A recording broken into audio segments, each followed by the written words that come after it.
Bapak, Ibu, saudara-saudari, mari kita menandai diri kita dengan tanda kemenangan Kristus. Dalam nama Bapa dan Putra dan Roh Kudus. Amin. Firman Tuhan diambil dari Injil Matius bab 16 ayat 13 sampai 19. Sekali peristiwa, Yesus tiba di daerah Kaisarea Filipi.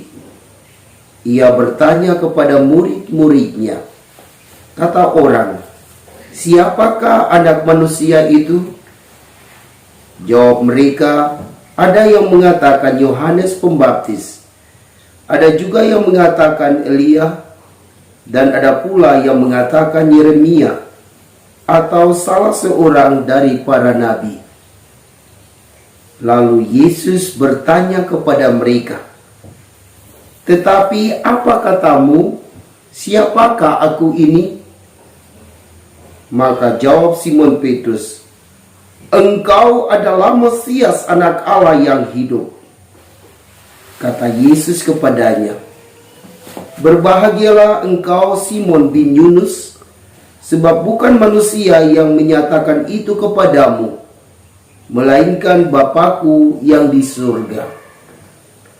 Dan aku pun berkata kepadamu, engkau adalah Petrus, dan di atas batu karang ini aku akan mendirikan jemaatku, dan alam maut tidak akan menguasainya. Kepadamu akan kuberikan kunci kerajaan surga, dan apa yang kau lepaskan di dunia ini akan terlepas di surga." Demikianlah Injil Tuhan. Shalom Bapak, Ibu, saudara dan saudariku yang Tuhan Yesus kasihi.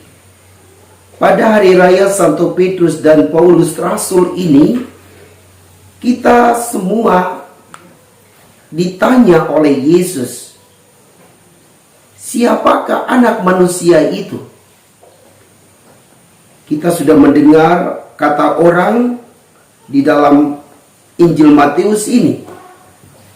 Ada yang mengatakan Yohanes Pembaptis, ada yang mengatakan Elia, dan ada pula yang mengatakan Yeremia atau salah seorang dari para nabi.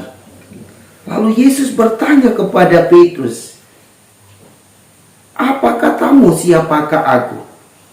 Dan Yesus menjawab, "Engkau adalah Mesias, anak Allah yang hidup." Inilah jawaban Santo Petrus. Engkau adalah Mesias, anak Allah yang hidup. Mesias berarti utusan Allah yang datang ke dunia untuk menyelamatkan manusia dari salah dan dosanya, untuk menyelamatkan manusia dari penderitaan. Maka ketika Petrus mengatakan engkau adalah Mesias, sesungguhnya Petrus mewakili kita semua. Kita percaya bahwa Yesus adalah utusan Allah yang datang membebaskan kita dari salah dan dosa.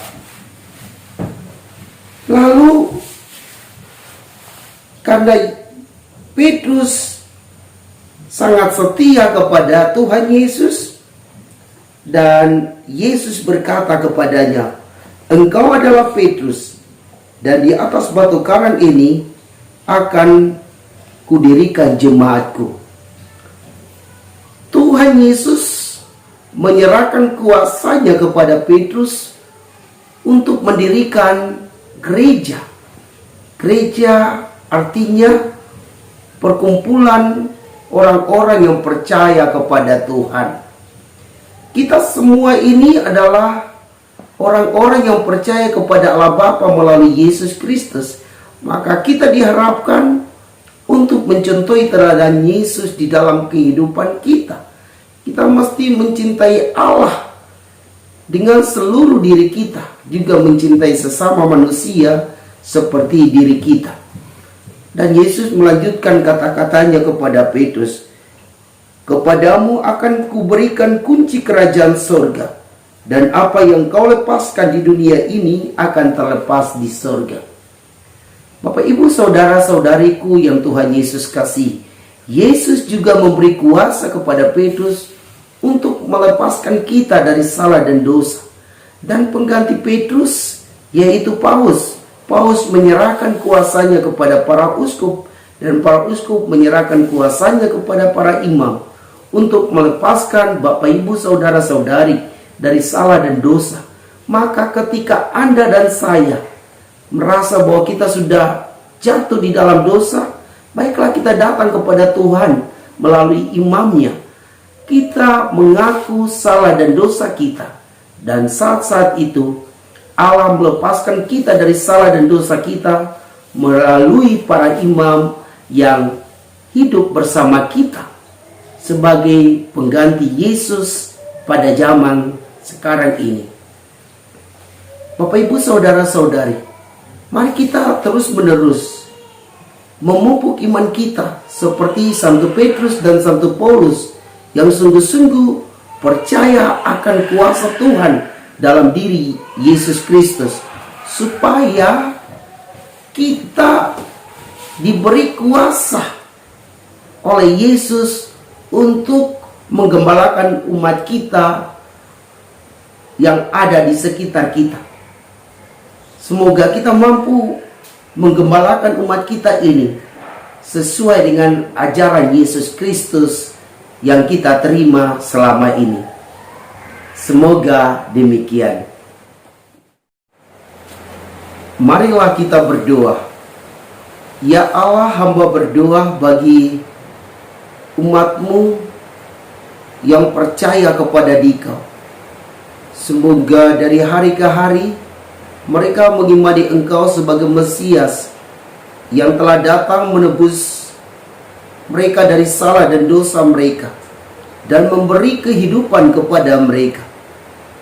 Semoga dari hari ke hari mereka selalu mengalami kasih dan kebaikan-Mu, sehingga mereka selalu percaya bahwa Engkau telah datang menyelamatkan mereka.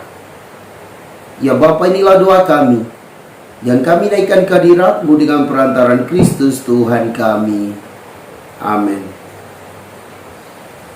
Semoga Bapak Ibu saudara-saudari diberkati dan dibimbing oleh Allah yang Maha Kuasa, Bapa dan Putra dan Roh Kudus. Amin.